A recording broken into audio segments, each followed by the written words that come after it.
Bill Cosby's wife is expected to testify this morning in a defamation lawsuit against her husband after an overnight legal ruling. The comedian is being sued by 7 women who claim that he sexually assaulted them. They say he branded them as liars when they shared their story publicly. Bill Cosby denies the accusations.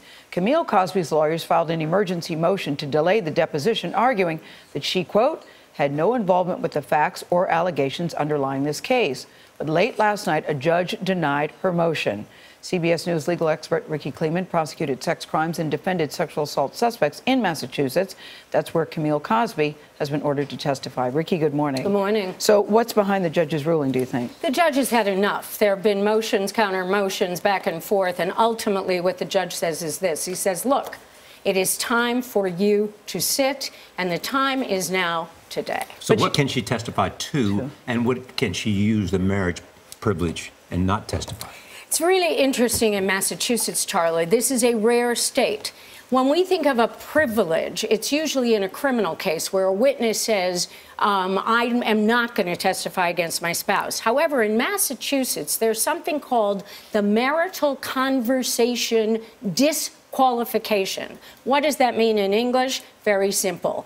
If you have a conversation, husband and wife, anything you say during the course of that marriage privately is excluded from any testimony, including a deposition.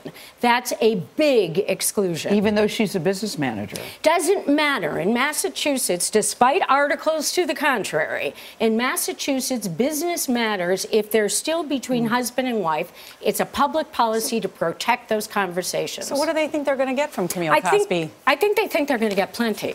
I think what they think they're going to get is her observations, anything she saw, anything she heard other than from her husband. Also, as a result of a conversation, Mrs. Cosby, what did you then do?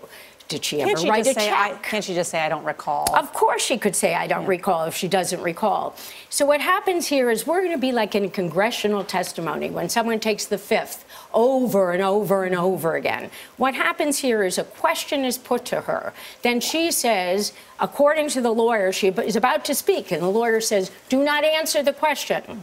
The lawyer who asked the question says, I certify the question. Ultimately, each question will go to the judge. And it's at the Marriott Hotel, a very public place, so she has to be paraded in front of the press. Is that very common?